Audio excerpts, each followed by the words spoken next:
So, a little while ago, I posted a short video showcasing a method of skipping the Arch Mouthful in the 3rd level of World 2 in Kirby and the Forgotten Land. While doing this doesn't save any time for speedruns, it does bring the required mouthfuls to beat the game down to 7 for the minimum mouthful mode challenge. This was the last Arch Mouthful in the game that had yet to be skipped, so I was pretty excited to finally find a way to solve it. The video I uploaded didn't really explain anything I was doing, I just wanted to get it out there as sort of a showcase while I worked on improving the setup and making a tutorial to release in the coming weeks. Yeah, so that was almost 2 years ago. Yeah, sorry, I really should have made this video sooner. But just this past week, I was actually able to find a bit more of a consistent way to set up this skip. So between that and the Switch 2 releasing soon, I figured now was the best time to finally go ahead and make this video. I was originally going to go into detail about exactly how these glitches work and why this complicated setup is required for this skip. But I figured it would be better to have this video as a dedicated tutorial just showing you exactly how to perform this skip. And the main glitch used here probably deserves its own video anyway sometime in the future.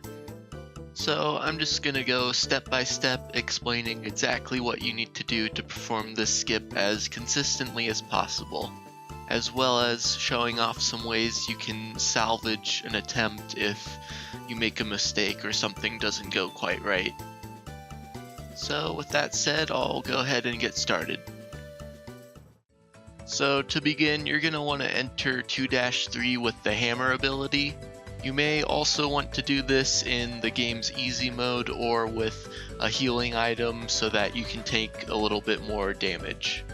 You can make your way up the first area as normal, but once you reach the mini-boss, you have the option of skipping it using a hammer super jump, or HSJ as I'll be calling it. This is not necessary for the Archmouth skip, but it does save you a little bit of time running through this level. You only actually need to do one HSJ for this trick, and that's on this ramp right here.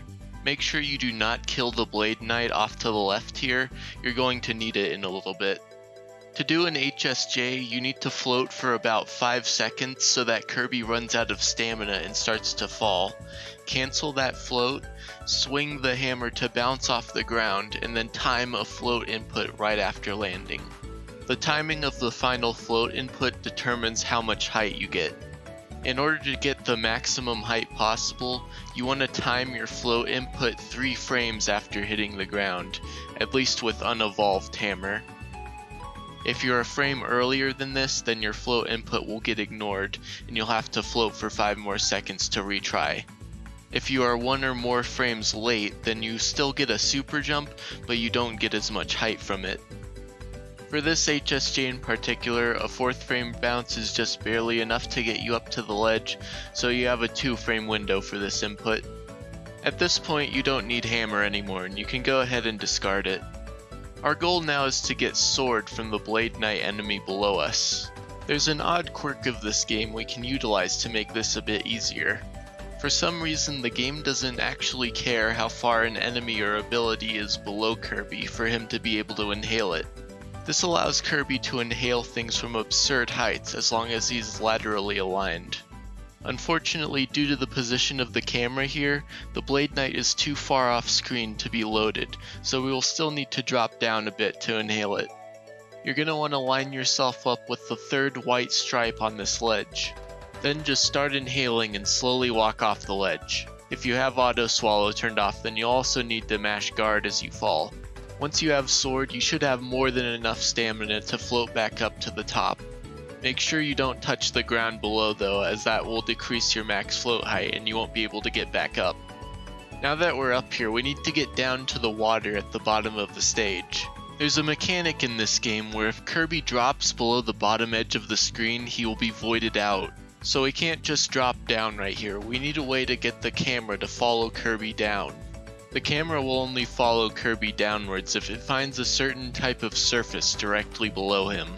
The water at the bottom of this area does count as one of these surfaces, but there's a void out plane directly above it that gets in the way and prevents the game from detecting the water below it. So all we need to do is go far enough left to get around this void out plane, and the camera will be able to track Kirby as he falls. Try to stay near the bottom of the screen while floating over here so that you can see the camera shift as soon as you get past the edge of the void out plane.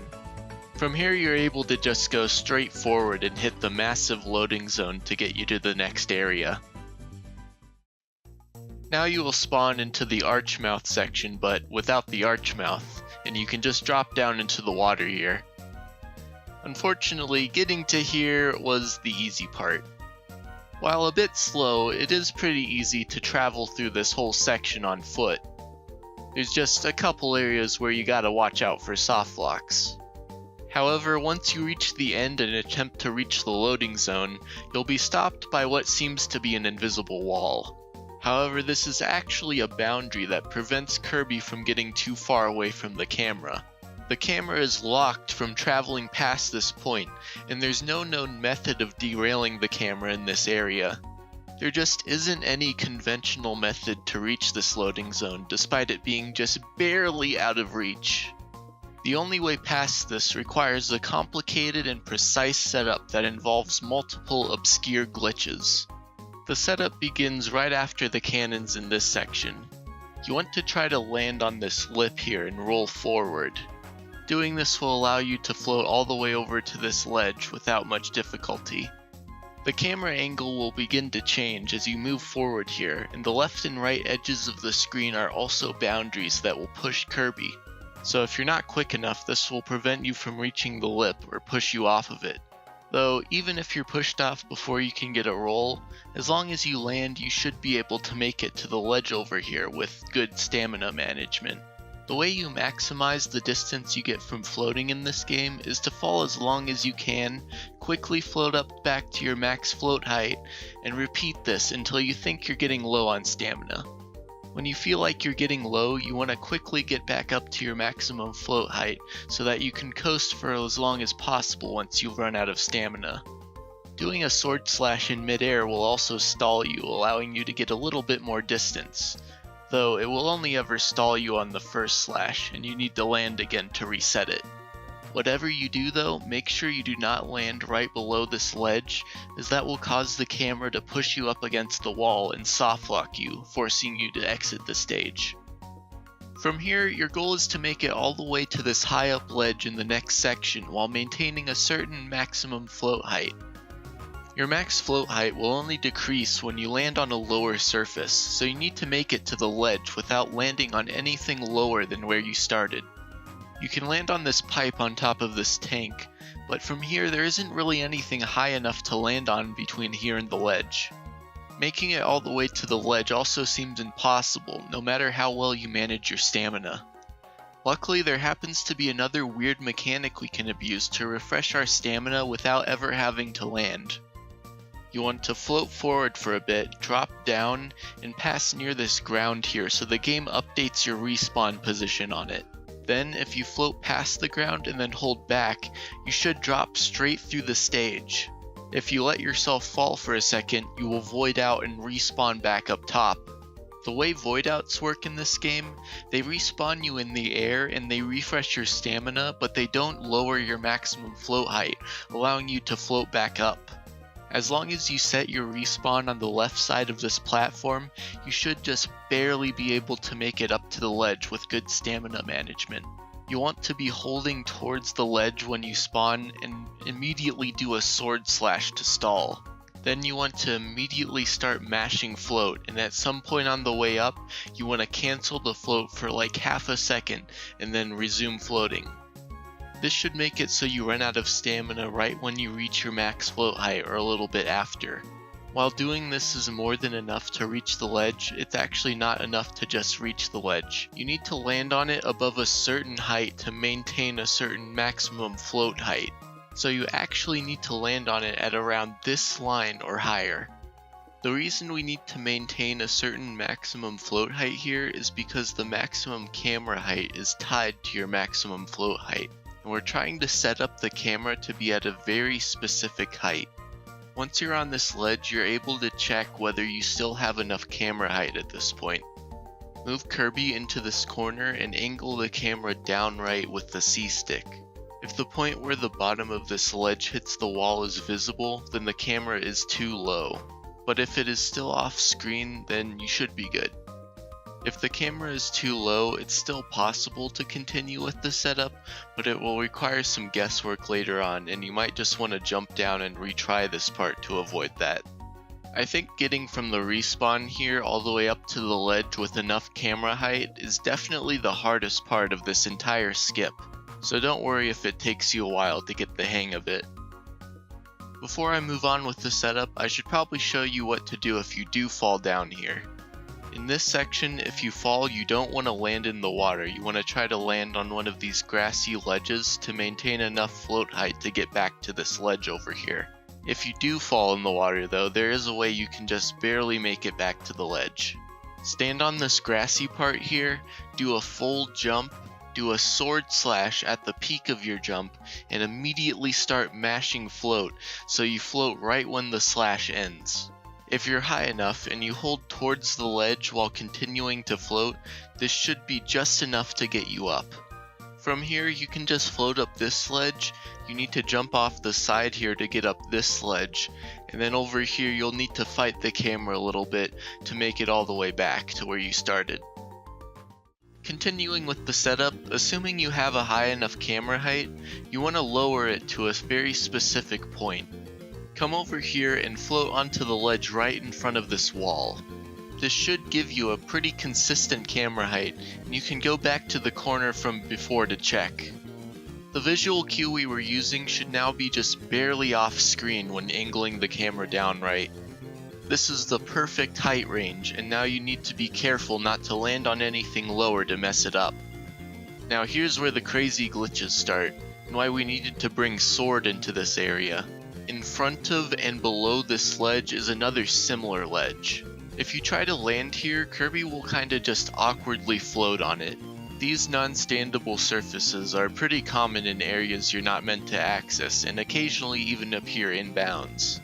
And there happens to be a glitch we can perform with them using Sword. Sword replaces Kirby's slide kick with a sword dash move.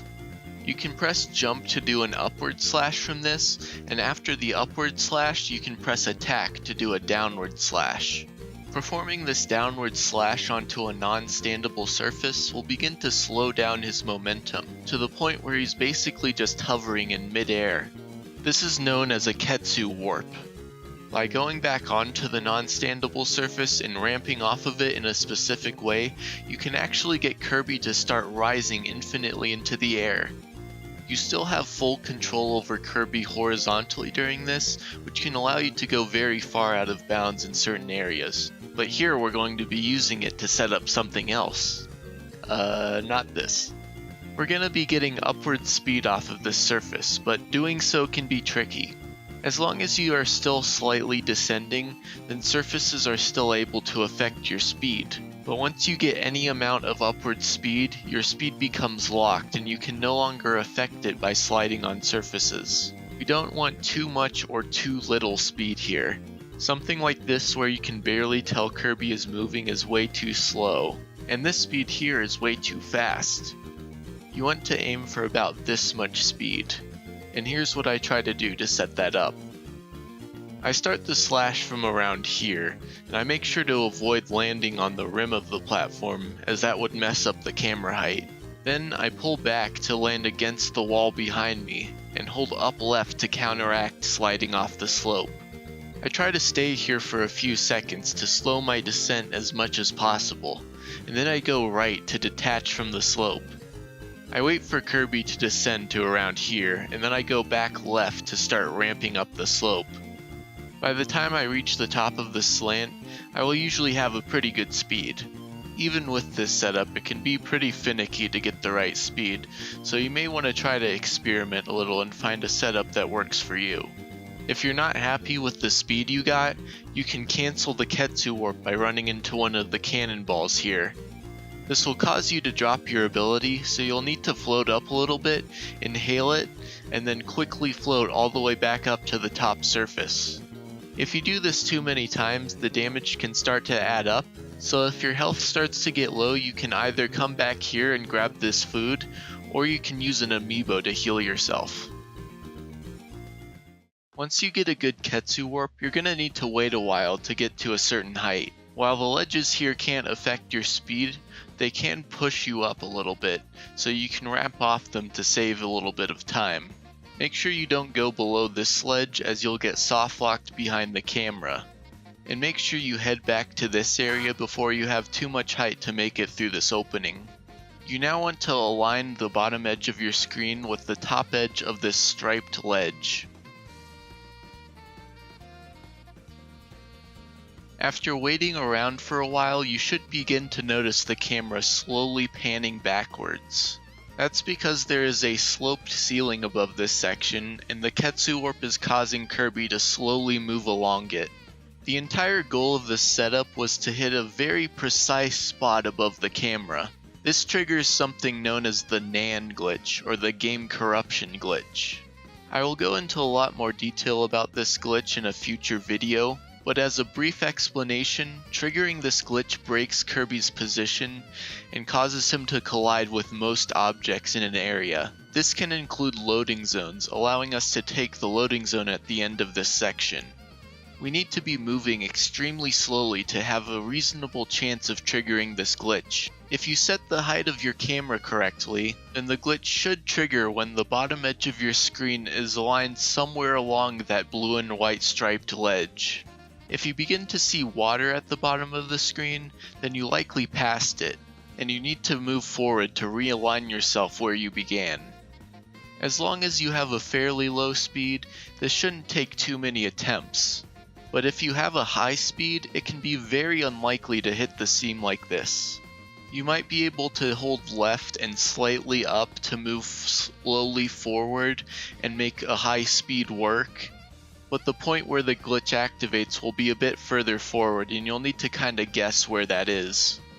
If you decided to move on with a lower camera height earlier, then you'll also need to move further forward to trigger the glitch. You may also want to lower your game volume for this, as it plays a very jarringly loud noise when you get the glitch. I'll play it for you later on in the video. One other thing I should probably note is that there's a chance for this glitch to just not hit the loading zone.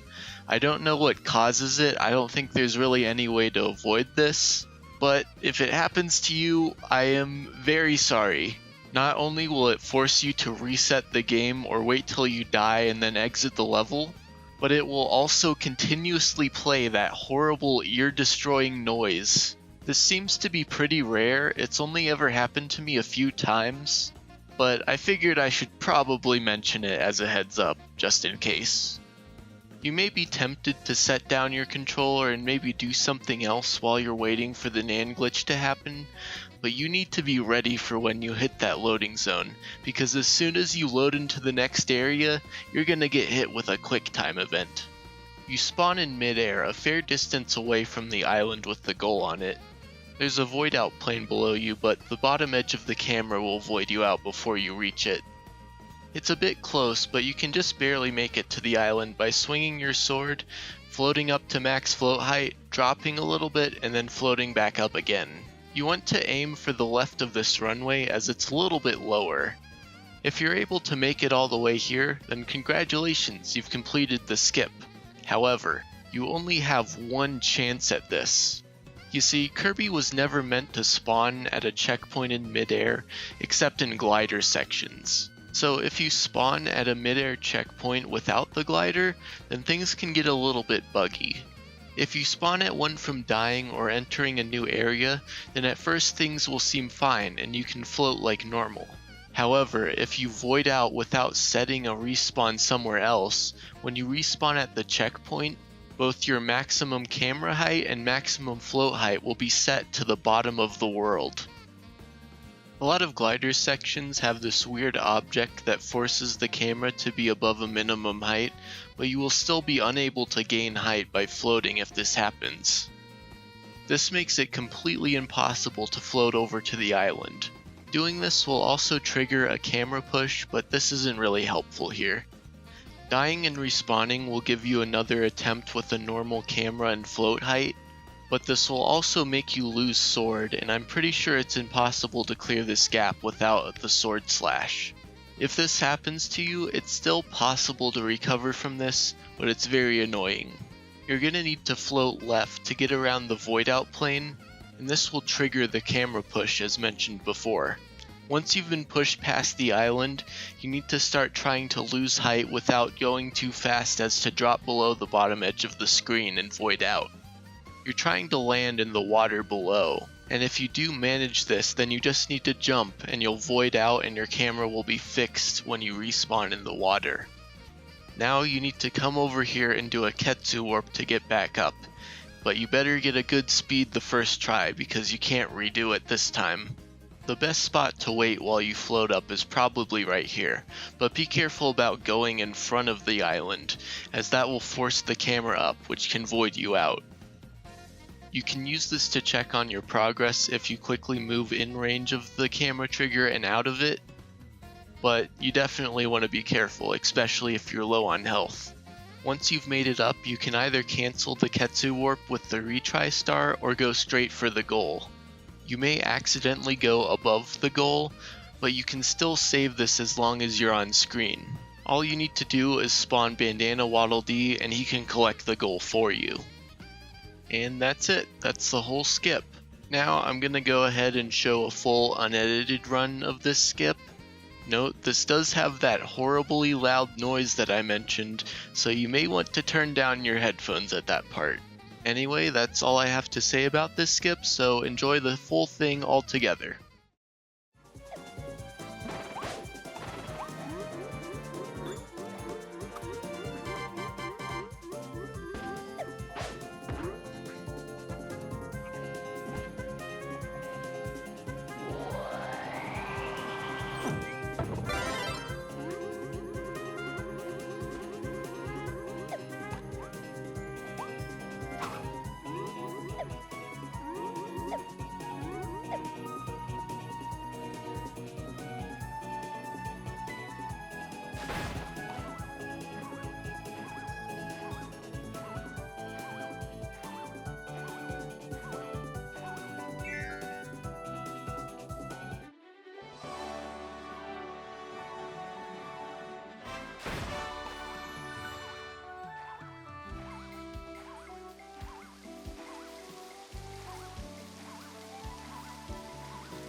So before I end the video, there's just one other really cool thing I wanted to show off.